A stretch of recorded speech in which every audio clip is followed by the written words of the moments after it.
లేదు, ఇది మీరు అనుకోవడం కాదు, నాకు దీని మీద ఒక అవగాహనతో మాట్లాడాలి. ఆ మైక్ ఇవ్వండి, వైరిచ్చి వద్దు, ఆయనకి ఇవ్వండి మనం మాట్లాడతాను. ఆయన నేను అడిగిన దానికి సమాధానం కాదు. సార్ నమస్తే అండి, నా పేరు డాక్టర్ నాగరాజ్ యాదవ్. చెప్పండి. రీసెర్చ్ చేశాను, పిహెచ్డి సంపాదించానండి. నేనైతే ఇది ఈ రోజు వచ్చింది కాదండి, 40 సంవత్సరాల నుంచి మొదలైందండి. ఇది 40 సంవత్సరాలండి. 1980 నుంచి ఇక్కడ ఓఎన్జీసీ డ్రెడ్జింగ్ స్టార్ట్ అయిందండి.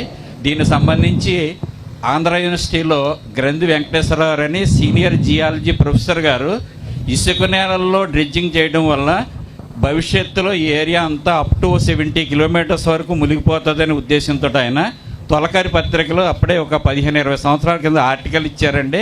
అది క్లియర్గా కనపడుతుందండి. ఆల్రెడీ ఈ 30 సంవత్సరాల డ్రెడ్జింగ్ వల్ల సుమారు కంటికి కనపడకుండా 1.5 మీటర్ సుమారు కుంగిపోయిందండి. అందుకని డ్రెడ్జింగ్కి భూమికి శంకర్ గుప్తం డ్రైన్కి ఈక్వల్ అయిపోయిందండి.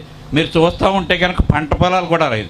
రెండవది ఏంటంటే మా దురదృష్టం ఏంటంటే పంట పొలాలన్నింటినీ కూడా 1994లో ఈ ఉప్పు నీటి రొయ్యల చెరువులుగా మార్చి ఈ పంట పొలాలన్నింటినీ కూడా లీజుకి తీసుకొని పూర్వపు కొలతలు 3 ఏంటంటే మైనర్ డ్రైన్స్ వచ్చేటప్పటికి బోత్ సైడ్స్ 3 మీటర్లు అడ్డకట్ట ఉంటుందండి. మెయిన్ డ్రైన్స్కి వచ్చేటికి 5 మీటర్లు వెడల్పు ఉంటుంది. మొత్తం అంతా కూడా వాళ్ళు ఏం చేశారంటే ఇక్కడ రైతుల దగ్గర తీసుకొని ఆ గట్టు అనేది లేకుండా చేసేసి మొత్తం సర్వనాశనం అయిపోయింది. మూడవది ఏంటంటే గత 15 సంవత్సరాల నుంచి కూడా సముద్ర తీర ప్రాంతంలో SCCCF సొసైటీ ఉంటుందండి. సముద్ర తీర ప్రాంతంలోని న్యాచురల్గా చాలా ఇసుక దెబ్బలు ఉండేవండి. 15 సంవత్సరాల నుంచి విచ్చలవిడిగా ఇసుక దెబ్బలను తీసేయడం జరిగింది. ఈ CCF సొసైటీ అంటే 16 సొసైటీసులు ఉంటాయండి ఇక్కడ అంతర్వేది వరకు కూడా.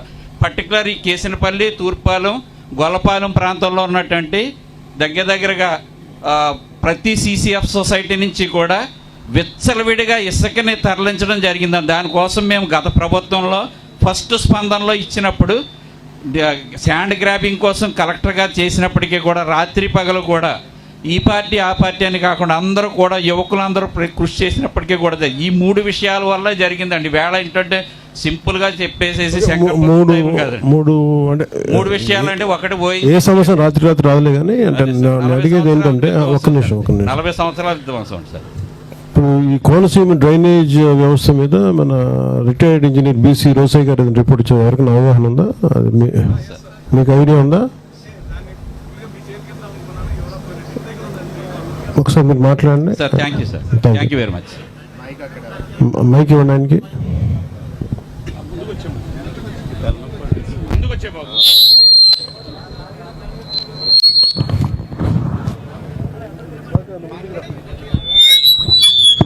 కాదు, నువ్వు ముందుకు వచ్చేసి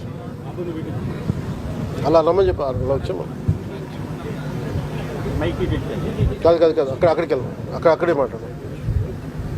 మీరు అక్కడే ఆయన అక్కడే అలా వచ్చేయండి.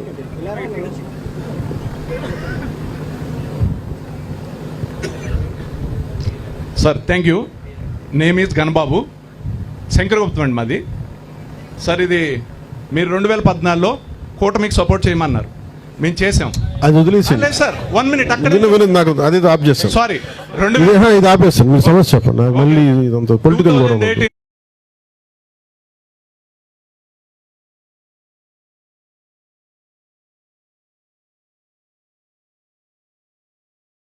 మొదలుపెట్టి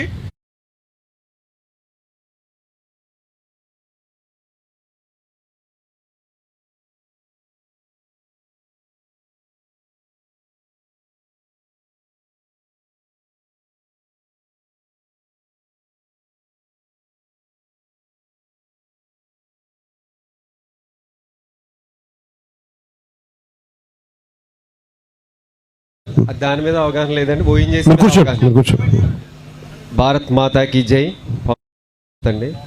1986 నుంచి ఇక్కడ ఓఎన్జీసీ వ్యవస్థ అనేది స్టార్ట్ అయింది సార్. అప్పటి నుంచి సిస్మిక్ సర్వే అని ప్రతి 6 మంత్స్కి ఒకసారి బాంబులు పెట్టి కోనసీమ ఏరియాని అందరినీ బ్లాస్టింగ్లు చేస్తారు సార్. ఇక్కడ నుంచి వేల కోట్ల డీజిల్ ఆయిల్ తీసుకుపోతున్నారు సార్. దానివల్ల ఈ క్రూడ్ ఆయిల్ వెళ్ళటం వల్ల ఏమందంటే ఈ సిస్మిక్ ఎప్పుడైతే అక్కడ క్రూడ్ ఆయిల్ రావడం తగ్గుతుందో వెంటనే వెంటనే ప్రతి 10 మీటర్లకు ఒకసారి ఇక్కడ సిస్మిక్ సర్వే అని స్టార్ట్ చేసి మళ్ళీ బాంబులు పేల్చడం మొదలు పెడతారు సార్. అలా గత 40 సంవత్సరాల నుంచి ఈ భూమిని గుద్ది ఈ పరిస్థితికి వచ్చింది అని మా అభిప్రాయం రైతులుగా మేము. అంటే అలాగా నేను అనేది అంటే మనం దీనికి సైంటిఫిక్ బ్యాకప్ ఉందా, మీరు మాట్లాడే ఎంపిరికల్ డేటా ఉందా? అంటే దీనికి మీరు శాస్త్రీయ విధానంతో భూమి కుంగిందని దాని మీద ఏదైనా ఒక శాస్త్రీయ పరంగా ఒక పరిశోధన ఉందా, దాని మీద రిపోర్ట్ మీరు అనుకోవటమేనా? భీమవరాన్ని ఒకసారి మనం సాయిల్ టెస్ట్ చేయించాం సార్ గత 2000. అది అర్థమైంది. అంటే అది అనేది ఏంటంటే మీ అనుభవం వేరు, దాన్ని శాస్త్రీయంగా దాన్ని రుజువు చేయడం వేరు కదా. మనం మాట్లాడాలి అంటే నేను మీ మాటలను ఆధారం చేసుకుని మాట్లాడాలి, మీ మాటలను ఆధారం చేసుకుని దాన్ని ఒక శాస్త్రీయ విధానాలతో విధి విధానాలతో పట్టుకోగలగాలి కదా. అందుకని సో మీకు దాని మీద స్పష్టమైన ఇది ఓఎన్జీసీ అనేది మీకు అనుకుంటున్నారు తప్ప ఇది ఖచ్చితంగా ఆధారాలతో చెప్పలేం కదా. అంటే మనం ఆల్రెడీ ఇంతకుముందు భీమవరానికి దీని మీద రిపోర్ట్ కూడా తీసుకున్నామండి. అంటే 2001లో ఈ విపత్తు స్టార్ట్ అయినప్పుడు ఇవన్నీ మొదలు పెట్టాం సార్. మనం అంతకుముందు అయితే మనం ఏమి తీసుకోలేదండి. ఈ 2001 నుంచి విపత్తు స్టార్ట్ అయినప్పటి నుంచేనండి. ఓకే, మీ ఉద్దేశంలో మీరు ఎక్కడ ఆక్రమణ లేవా? ఇక్కడ ఇందాక ఆయన వారు చెప్పినట్టుగా ఇసుక దిబ్బలు అసలు ఈ డ్రైన్కి ఇసుక దెబ్బలకి అసలు సంబంధం లేదు సార్. డ్రైన్ అనేది 30 మీటర్లు సార్. అది 30 మీటర్లకు 1 మీటర్ లేటెస్ట్గా 2018లో డ్రిడ్జింగ్ చేసినప్పుడు ఆ 2 మీటర్స్ కూడా కట్ చేసి డ్రిడ్జింగ్ చేశారండి. మయాన్ని డ్రిడ్జింగ్ చేయబోవడం ఇది ఆగిందండి. ఇప్పుడు మీకున్న 22 కిలోమీటర్లు ట్రైన్ 50 మీటర్లు ఎంత వెడల్పు ఉంటుంది? 30 మీటర్లు 50 మీటర్లు? స్టార్టింగ్ అయితే 35 మీటర్లు అండి, ఎండింగ్ అయితే 27 మీటర్లేనండి. 50 మీటర్లు ఎక్కడ లేదా? ఎక్కడ లేదు సార్.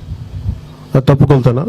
అంటే తప్పు కొలతనే కదా, నా దగ్గర ఉన్న రిపోర్ట్ ప్రకారం అయితే అలాగే. అంటే నేను అనేది మీరు చెప్పడానికంటే ముందు అసలు సహజ సిద్ధంగా వెళ్ళాల్సింది నాకున్న అవగాహన సమస్య మీద నేను అధ్యయనం చేసి నాకు వచ్చింది ఏంటంటే చాలా మంది ఆక్రమణకు గురైన అని చెప్తున్నారు. ఇది యాక్చువల్గా ఒరిజినల్గా మీరు చెప్పిన దాని ప్రకారం 50 మీటర్లు ఉండాలి. అదే 50 మీటర్లు ఇది ఉండాలి వెడల్పు. అది 30కి ఎక్కడికో వచ్చిందని చెప్తున్నారు. ఫస్ట్ అంటే ఇన్సెప్షన్ పాయింట్ ఇది ఎక్కడ మొదలైంది, దీని అంకురార్పణ ఎక్కడ జరిగింది అనడానికి నేను ఒక్కొక్కరితో మాట్లాడుతూ ఉంటే నాకు వచ్చిన రిపోర్ట్ని అది అడుగుతున్నాను. మీకు దాని మీద అవగాహన ఉందా? దీని ఒరిజినల్ డ్రైనేజ్ ఎంత? 37 మీటర్లు సార్. మన అడ్మినిస్ట్రేటివ్ మీరు చెప్పండి.